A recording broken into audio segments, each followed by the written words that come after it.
Adam here with Brooksaw Antiques. Today we have this 1969 Olympia SM9 vintage portable typewriter. I'm going to show you how to use the functions and make sure they all work. Made in Western Germany and the second best typewriter, in my opinion, behind the Hermes 3000, but a lot of people rank this as number one. It's definitely the most durable, also known as the Mercedes-Benz of typewriters, and this one has unique font, so stick around to check that when I get to the print section. Up top is the adjustable paper guide. This helps you guide the page in straight. I'm going to line that up with the edge of the platen, which is the main roller that feeds the paper. This is the left margin. I'm going to set that on 0 and the right one around 75. And this is the paper support arm that flips up from the back like a switchblade and extends.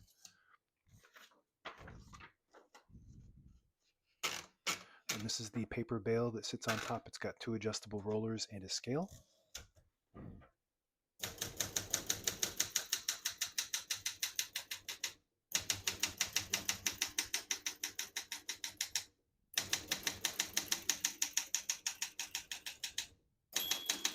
Once you hear the bell, you're near the end of the margin. Hit this line space, gets you back to the beginning, and skips 1, 1.5, or 2 spaces when you have it on 1.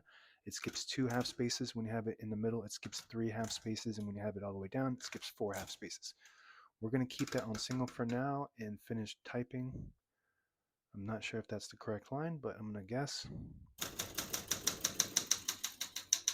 As you can see, all the keys type nice and none of them skip or stick. I'll type a sentence in red on the next line and switch from black to red. There's a switch on the right side here. Flip that down to the orange indicator. It prints the bottom portion of the ribbon, which is red. When you have it in the middle, it doesn't print any ink at all. It just leaves a stencil for copying purposes. When you have it up top on the blue indicator, it prints the top portion of the ribbon, which is black. We're going to move that down for red.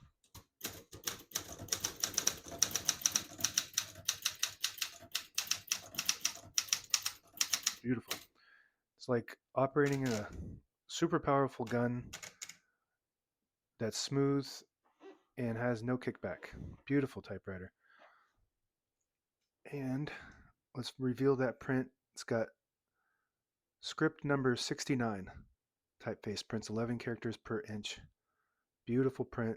It looks a little bit sloppier than the typical script, so it resembles handwriting more than the more fancy 75, I think, is your common script.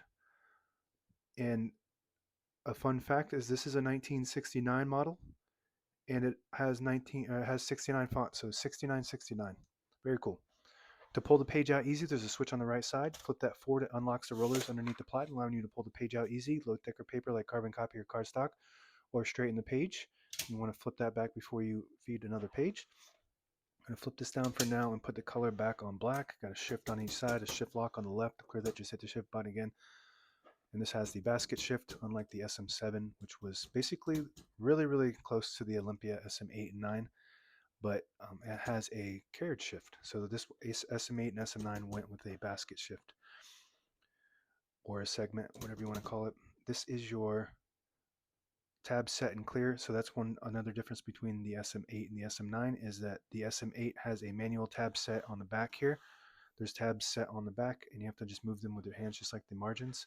But with the SM9, you have the tab set on the keyboard, and if you have an earlier version, they'll be right next to the space bar. The set and the clear will be on either side. So this one has, and if you have the set and clear on the space bar, then this would be your touch control. But since this is your tab, the touch control gets moved inside. So if you push it up, you set a tab. If you push it down, you clear a tab. Right now we have tabs set on 10 space intervals, and you can clear all of them in one swoop with this lever here on the right side of the carriage. So now we don't have any tabs set, but I always like to keep one set somewhere in the middle so that way when you hit the tab button, it doesn't go slamming all the way to the end, causing wear and tear in your typewriter. But just flipping that up to the plus sign, and it stops at that spot. And again, you can clear it just by pushing it down. This is your carriage lock. Flip it up, move the carriage to the middle, it locks the carriage and the keys. To unlock it, just flip it down like that, and you have free access. Backspace on the right side, very smooth. And that's it for the keyboard. We're going to open the hood like a car hood. All the brand new ribbons load on the left, so it's flowing clockwise to the right if you want to switch that direction manually. The side you want it to go to on the back side corner of either side, there's a little lever. So if you flip it towards the middle, it'll swap to that side automatically. It's meant to catch the eyelet at the end of the ribbon, which is a little metal piece, and it'll catch on it and swap that's how it gets swapped automatically. Or you can do it manually with your finger. but I need it to go that way. Very good. This is your touch control. There's a minus and a plus sign with arrows, and it's all the way up right now on the minus sign, but if you want to increase the tension, you just move it down. It loads a spring that's connected to all the keys, and that just increases the tension when you hit the keys. Do have to hit the keys harder for them to print, but they respond faster. So you just want to play with that to gauge what your preferences.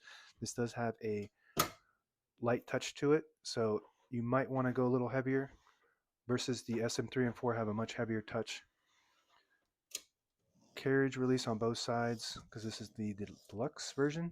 The deluxe version, the non-deluxe version won't have a carriage release on the left, or if you have an SM8, it won't have a carriage release. And the SM8 doesn't have this cool switchblade paper release, paper support arm. It has one that you just manually lift up.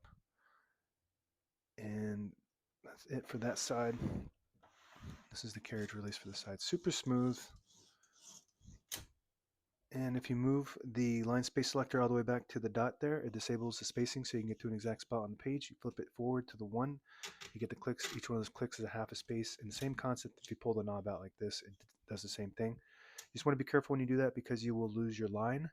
If you're keeping track of lines, you never want to do that, just for getting in between lines. And I believe some of them have a little section in between the dot and the 1 that does a half a space. This one doesn't have that, I don't think. It does 1 space. There we go. So you can get in between the lines without having to lose your line. So if you want to get in between the line without losing it, then you just put it in between the dot and the 1, and then you flip it forward to the 1. Actually, I'm not sure if this one has that. I thought I had it. Maybe it was just stuck in the middle. But some typewriters have that, so you can just get in between lines without losing it. And that's it. Now available on eBay or Etsy. Search Brooksaw Antiques.